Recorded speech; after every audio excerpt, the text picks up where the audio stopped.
Selamat pagi. Selamat pagi teman-teman semua. Di Taiwan hari ini Mei tanggal 12 2022. Ini masih pagi ya, sekitar jam 9 lebih dikit lah. Nah, kita tuh lagi di daerah Tadong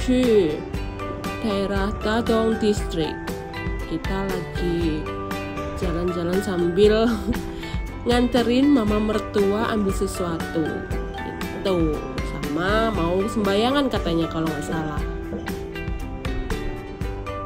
Tadongji ini salah satu daerah tua yang ada di Taipei ya, jadi dia punya berbagai macam cerita. Nah, kali ini tuh pasar tekstil terbesar di Taiwan. Namanya Yongle Market ya. Jadi ini market tekstil terbesar. Yongle ini merupakan pasar kain berskala besar di seluruh Taiwan. Kain yang dijual pun bermotif ragam dan cantik-cantik. Kualitas sentuhan tekstilnya pun eksklusif. Di pasar Yongle ini dapat memenuhi kebutuhan dan permintaan tekstil dari para pembeli yang berbeda. Penjajah makanan tradisional enak-enak pun banyak ada di sini. Gang di sekitarnya banyak yang jual seperti teh cincau, sup kental ikan tenggiri, mie tahu. Pokoknya banyak banget. Gang-gang dan lorong di sisi tepi gedung yang menjual berbagai jenis komponen sampingan baju lengkap, baik dari aksesoris rendah, rajutan pakaian, merupakan tempat kesayangan para desainer mode. Koreografer pertunjukan seni pun sering banget untuk hunting barang-barang tekstil di sini. Nah, kalau yang ini namanya Jalan Tihua, dulunya merupakan kawasan bisnis dan tempat transshipping barang ya, kayak teh dan produk kain. Kawasan ini juga merupakan kawasan yang memiliki gaya atau ciri-ciri dari masa lalu, dari bangunan-bangunan kuno gitu ya.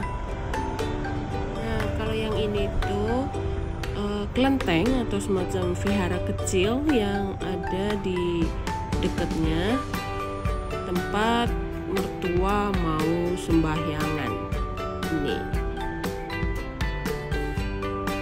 Kalau yang ini tuh namanya Shahai Zhenghuang Temple. Jadi ini temple itu udah berusia ratusan. Jadi ini ngomongnya pelan-pelan. Jadi ini tuh temple yang berhubungan dengan pernikahan dan pokoknya pernikahan deh gitu pokoknya.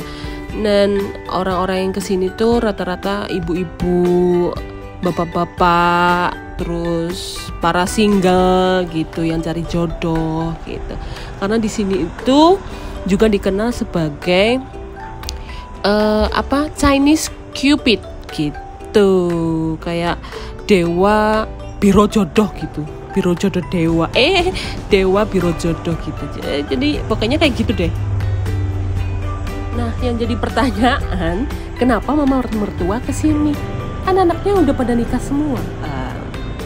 Ternyata ini mertua juga nganterin temannya juga yang kita masih saudara ke sini karena ada permintaan atau request untuk mendoakan beberapa kerabat keluarganya yang masih single. Nah, sama nih di berbagai negara itu kayaknya kekhawatiran para orang tua karena udah melihat anak-anaknya atau cucu-cucunya yang sudah yang sudah mantap untuk usia nikah tapi belum dapat jodoh gitu. Nah, kalau di Islam itu, kalau di Muslim itu mungkin ikhtiar mereka untuk mencarikan jodoh buat mereka, seperti itu. Di dalam tempel ini pun terbagi ada 2 atau 3 dewa yang bisa mereka mintai untuk sebagai perantara berdoa, seperti itu ya. Jadi ya ini yang di depan, nanti ada kita masuk lagi gitu, di dalam ada 2 lagi, dan ada mama lewat. Terus di dalam pun juga ada beberapa yang terpampang di situ. Sambil nunggu mama mertua selesai dan sambil nunggu suami ngangkatin masuk ke mobil, ini aku mau lihat-lihat juga. Aku mau liatin juga. Ini tuh yaitu yang dinamakan Tihwa Street atau Jalan Tihwa. Nah, kalau musim-musim Imlek, jalan ini tuh padat banget dan dibuka 24 jam gitu. Itu kayak semacam pasar kaget kita kalau pas mau hari menjelang Lebaran gitu. Dan di sana itu ada kacang-kacangan, kacang almond, kacang apa, pokoknya semua ada kacang-kacangan yang udah di packing rapi seperti itu.